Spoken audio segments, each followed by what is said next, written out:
लोगों को क्रोध या गुस्सा आता है तो वो चिल्लाते हैं, एक दूसरे को गालियाँ देते हैं। कुछ लोग ऐसे होते हैं कि वो हमेशा ही क्रोध में या गुस्से में रहते हैं और कुछ भी कारण न होते हुए भी घर में हो या बाहर गुस्से में दूसरे व्यक्ति पर हमेशा चिल्लाते रहते हैं, उन्हें गालियाँ देते रहते हैं। और हमें समझ नहीं आता कि इन व्यक्तियों को हम शांत कैसे करें, उन लोगों की मानसिक स्थिति को, मनोदशा को कैसे चेंज करें। इसलिए आज का वीडियो कुछ खास होने वाला है, क्योंकि हम इस समस्या का समाधान बताने वाले हैं। शायद आप भी इस समस्या से परेशान हो। तो चलिए शुरू करते हैं आज का वीडियो इस बुद्ध कहानी के साथ। एक बार की बात है, एक बार गौतम बुद्ध एक नगर से दूसरी नगर की यात्रा कर रहे थे। ऐसे ही घूमते घूमते बुद्ध एक गांव में पहुंचे। वह एक पेड़ के नीचे बैठ गए। वहाँ उनका प्रवचन सुनने के लिए लोगों की भीड़ उमड़ पड़ी। प्रवचन में बुद्ध लोगों को सहनशीलता और क्षमा की शिक्षा दे रहे थे। महात्मा बुद्ध ने कहा कि क्रोध एक जलती हुई आग जैसा होता है, जो न केवल दूसरे व्यक्ति को जलाता है बल्कि खुद को भी जलाकर राख बना सकता है। इसलिए इस गुस्से का, क्रोध का हमें त्याग करना चाहिए और क्षमाशील बनना चाहिए। उन लोगों के भीड़ में एक गुस्सैल युवा प्रवचन सुन रहा था। भगवान बुद्ध की बातों को सुनकर वो युवा गुस्से से खड़ा हो गया और कर्कश स्वर में जोर से चिल्लाने लगा। बोला, ए पाखंडी भिखारी, बंद कर अपनी ये बातें। आप अपने स्वार्थ के लिए गांव में भ्रामक बातें फैला रहे हो। क्या आपको शर्म नहीं आती? ऐसे कहते हुए गाली गलौज करने लगा। और बुद्ध को गाली देने के बाद वह युवा बुद्ध की प्रतिक्रिया की प्रतीक्षा में खड़ा रहा, लेकिन उसके आश्चर्य का ठिकाना नहीं रहा कि बुद्ध के हाव भाव में थोड़ा सा भी, रत्ती भर भी परिवर्तन नहीं हुआ, बदलाव नहीं हुआ। मनुष्य और अधिक क्रोधित हो गया और उसने बुद्ध का अपमान करने के लिए और अधिक अपमानजनक शब्दों का प्रयोग किया। लेकिन फिर भी बुद्ध चुपचाप बैठे हुए थे। यह सिलसिला कुछ घंटों तक ऐसे ही चलता रहा। आखिर में वो युवा थक गया और उसने बुद्ध से पूछा, मैं आपको गाली देता रहा, आपका अपमान करता रहा, फिर भी आपके चेहरे के हाव भाव में कोई बदलाव नहीं आया, आप मुझ पर गुस्सा नहीं हुए?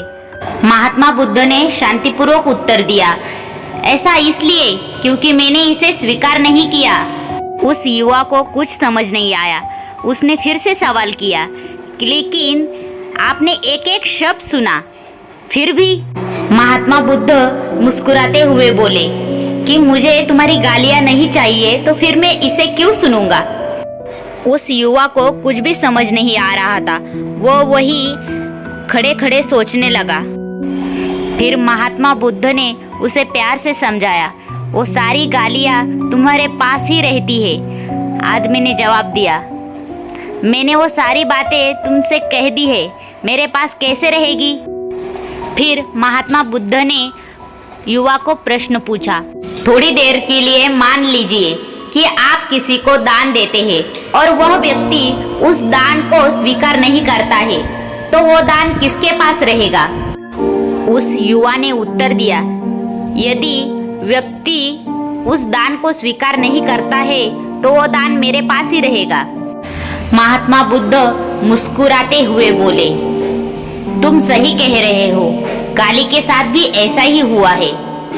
जब तुम यहाँ पर आए और मुझे गालियाँ दी, वो अपमानजनक बातें कही, लेकिन मैंने तुम्हारी गालियाँ स्वीकार ही नहीं की, तो वो सारी गालियाँ तुम्हारे पास ही रहेगी ना।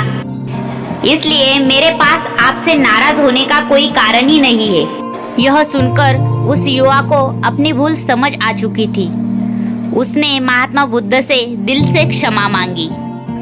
इस कहानी से हमें क्या सीख मिलती है कि लोग गुस्से में क्या कहते हैं इसका जवाब ना दे, शांत रहे या उनसे दूरी बना ले, तब तक जब तक उनको उनके गलती का एहसास नहीं हो जाता। ये तो हो गई एक कहानी, लेकिन लोग गुस्से में क्यों चिल्लाते हैं? क्या गुस्सा प्यार का दूसरा पहलू है? जरूरी नहीं, यह स्वीकृत का दूसरा पहलू है, शांति के विपरीत।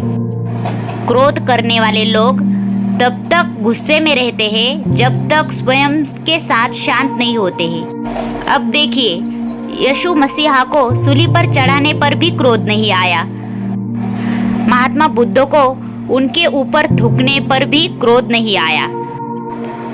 और सिखों के 5वें गुरु अर्जुन देव को गर्म तवे पर बिठाया गया और उनके शरीर पर धूल भरी रेत डाली गई, फिर भी उन्हें क्रोध नहीं आया।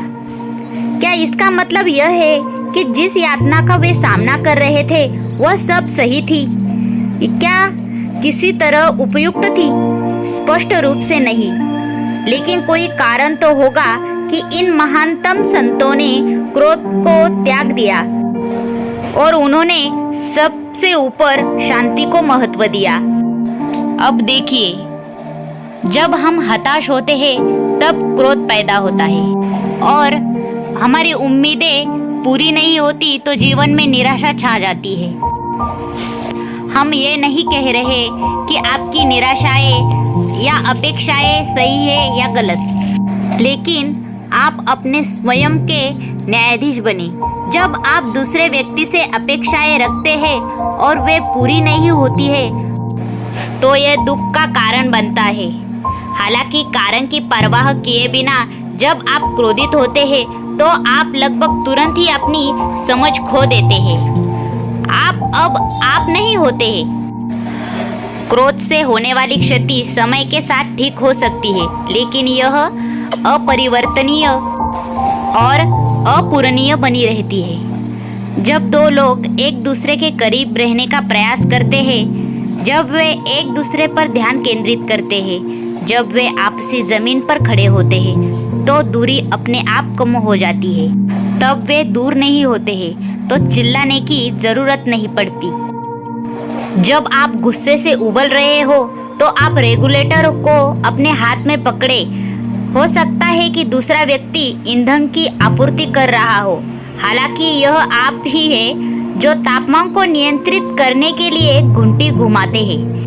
आप गुनगुना गर्म या खोलता हुआ गर्म रहना चुन सकते हैं। इसलिए अंत में हम इस गुस्से से, झगड़े से, क्रोध से कैसे बच सकते हैं? पहले तो हम खुद को शांत रखना सीखें, नहीं तो शांति से आपस में बात कर कर सुलह करें और इससे भी परिणाम नहीं निकले तो कुछ दिनों की दूरी बना ले।